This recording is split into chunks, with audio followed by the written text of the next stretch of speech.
भी, जिसका दूध भी हमें अमृत के समान है, और जो मरने के बाद भी अपना चमड़ा दे जाती है आपको अपनी काया का, कि लो इसके भी जूते बनाकर पहन लो।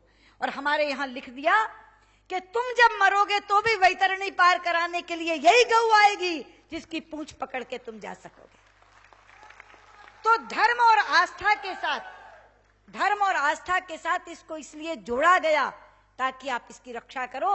वास्तव में इसके साथ सारे वैज्ञानिक तथ्य जुड़े हैं, और ये केवल हिंदुस्तान में नहीं।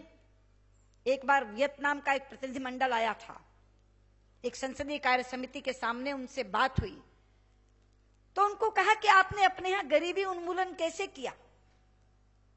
तो उन्होंने कहा कि पॉवर्टी एलिविएशन थ्रू काउ, हमने गाय के माध्यम से अपने देश की गरीबी दूर कर दी। तो पूछा कि कुछ विस्तार से बताओ, तो उन्होंने कहा हमने अपने हर गरीब को 1 गाय और 1 हेक्टेयर जमीन दी। 1 हेक्टेयर यानी 2.5 एकड़।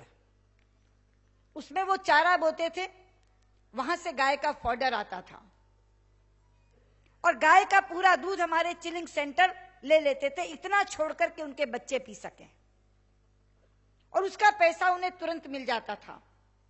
और इंटरेस्ट के रूप में हम उसकी पहली बछिया ले लेते थे। हम उस बछिया को पाल के और गाय बनाते थे और गरीब को देने के लिए, और उसके बाद की अगली बछिया उसकी अपनी होती थी जो उसके घर में गाय बनाती थी। और उन्होंने कहा केवल ये चक्र चला, और 1 गाय और 1 हेक्टेयर जमीन के साथ हमने पूरे वियतनाम की गरीबी दूर कर ली। और ये पूरे विश्व में माना गया है सिद्धांत के पॉवर्टी एलिविएशन थ्रू काउ। हमारे यहां शर्म आती है कुपोषण के बारे में। जब भारत अग्रणी देश होता है तो भारत के प्रधानमंत्री उसे राष्ट्रीय शर्म की संज्ञा देते हैं, लेकिन केवल कह देने से तो शर्म दूर नहीं हो जाएगी, उसके लिए कुछ करना होगा। और वो क्या करना होगा? अगर गाय के माध्यम से हम गरीबी उन्मूलन का कार्यक्रम शुरू कर दें, अगर गाय के माध्यम से हम एक श्वेत क्रांति ले आए, तो कुपोषण भी दूर हो जाएगा। हमारे बच्चों को दूध मिलेगा, अमृत जैसा दूध, जिसका घी भी कोलेस्ट्रॉल फ्री होता है। 4% कोलेस्ट्रॉल है केवल गाय के दूध में, फैट 4% फैट, जो कोलेस्ट्रॉल फ्री होता है। एक घास खा के, एक चारा खा के आपको इतने अमृत देने वाली गाय हमारे लिए पूजनीय हो गई। इसलिए कृष्ण ने पूजा की थी उसकी, इसलिए तिलक लगाया था, इसलिए हमेशा साथ में रखते थे। तो इसलिए सारे कृष्ण भक्त तो मानते ही हैं। लेकिन मैं फिर कहना चाहती हूं कि ये केवल हिंदू समाज की आस्था का विषय नहीं है, ये भारत की अर्थव्यवस्था के कारण से भारत के शासकों का विषय है। ये भारत के संविधान के नीति निर्देशक सिद्धांतों के कारण से भारत की तमाम राज्य सरकारों का भी विषय है, और ये भारत के गरीबी उन्मूलन के कारण से भारत के अर्थशास्त्रियों का भी विषय है, और ये भारत के बच्चों के कुपोषण को खत्म करने के लिए ये महिला और बाल विज्ञान का भी विषय है। इसका बहुत बड़ा फलक है। और इसीलिए आज जब मैं प्रस्ताव देख रही थी, सारे प्रस्ताव देखे मैंने जो इनके यहां आए हैं, बांग्लादेश से तस्करी रोकने का प्रस्ताव आया है, रेल में जो गायों को चढ़ाने की अनुमति दी गई है वो अनुमति वापस ली जाए, वो अपने आप में बड़ी निर्मम और निर्दयी अनुमति है, उसका भी प्रस्ताव आया है।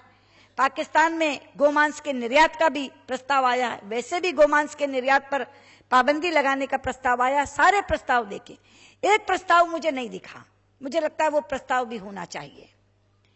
हर गांव में पहले गोचर भूमि होती थी, रेवेन्यू रिकॉर्ड्स में लिखा है, लेकिन सारी गोचर भूमि का अतिक्रमण हो गया। अब ये गोचर भूमि का अतिक्रमण क्या एक संप्रदाय के लोगों ने किया है? ये भी तो सब समाज के लोगों ने किया है। ये जो लालच आ गया है हमें, प्रकृति ने जब सृष्टि बनाई थी तो हर प्राणी के रहने की जगह बनाई थी, लेकिन आज मानव मनुष्य इतना लालची हो गया है कि जो वन्य प्राणियों के लिए वन बनाए थे उन्हें भी काट रहा है, वन भूमि भी कम कर रहा है, और जो गांवों ने अपनी संवेदनशीलता रखते हुए गायों की घास और चारे के लिए गोचर भूमि बनाई थी, हर जगह अलग अलग नए नाम से इसको कहा जाता है, हरियाणा में उसे गोचर भूमि कहा जाता है, उस भूमि का भी अतिक्रमण कर लिया। मकान बनाने की हवस, जमीन हड़पाने की हवस वो खत्म कर रही है इन संवेदनाओं को। और यही कारण है कि जब वन्य प्राणियों की जगह ले ली जाती है, वन खाली हो जाते हैं, तो तेंदुए शहर में आने लगते हैं और शहर में आकर मानव के बच्चों को खाने लगते हैं। और जब गाय की गोचर भूमि चली जाती है तो गाय भूखी और प्यासी बद्दुआ देने लगती है। अरे गाय तो ऐसी है कि जब दूध देना बंद कर देती है उसके बाद भी वो उपयोगी और लाभकारी रहती है। अकेले उसके गोबर से अगर आप बायोगैस प्लांट बना लो तो उसका खर्चा निकल आता है, वो तो आप पर खर्चा डालती ही नहीं। एक ऐसी प्राणी है। इसलिए एक प्रस्ताव गोचर भूमि पर अतिक्रमण हटाने का सभी राज्य सरकारों को निर्देशित करके, केंद्र सरकार को निर्देशित करके कि सारी गोचर भूमि का अतिक्रमण हटे, ताकि हमारी गैया हरी घास वहां खा सके, हरा चारा वहां से खा सके। इसलिए आज जो हम यहां इकट्ठे हुए हैं, केवल भाषणबाजी करने के लिए इकट्ठे नहीं हुए, ताली बजाकर उठ जाने के लिए इकट्ठे नहीं हुए, हम यहां संकल्पित करने के लिए इकट्ठे हुए। जिस समय स्वामी ज्ञानानंद जी मुझे मिले थे तो 2 बातें उन्होंने रखी थी। एक तो ये कि राष्ट्रपति जी से हमें मिलवा दें, और एक संसद में मैंने उन्हें कहा था कि मैं 5 सदस्यीय समिति बनाऊंगी, गौरक्षण संसद। वो गौरक्षण हमने राष्ट्रपति जी से मिलवा दिया, गौरक्षण संसद हमने बनाई है। मैं चाहूंगी कि एक बार स्वामी जी के साथ वो बैठे, लेकिन ये गौ ज्ञान के बच्चे उसमें आ जाएं, ताकि इन गौ ज्ञान के बच्चों को हम उन एमपीज के नंबर दे देंगे, टेलीफोन नंबर्स दे देंगे कि रात को 12 बजे भी अगर आप उनको फोन करेंगी तो वो हमारे सांसद जहां आप चाहेंगे वहां फोन करके बताएंगे, और वो बड़े वजनदार सांसद होंगे। इसलिए 5 सांसदों की गौरक्षण संसद हमने बनाई है, 5 से प्रारंभ किया है। एक बार पता चल जाएगा तो कितने ही सांसद स्वयं अपने आप को ऑफर करेंगे कि बहन जी हमको इसमें जोड़िए, हमको इसमें जोड़िए, क्योंकि ये कार्य ऐसा है जिसके साथ लोग जुड़ना चाहते हैं। और मैंने ये कहा कि ये आज का सम्मेलन एक आंदोलन का रूप लेगा, एक बहुत बड़ा आंदोलन बनेगा ये। और हम लोग अपने जीवन के कुछ ध्येय तय करते हैं। जैसे विजय खुराना जी ने अपना जीवन समर्पित कर दिया, अब उनको गाय के अलावा कुछ सूझता नहीं। अगर बाकी लोग पूरा समय न भी दे पाए, पूर्णकालिक न भी बन पाए क्योंकि अन्य काम है, तो भी हम निमित्त जरूर बनेंगे इस आंदोलन का।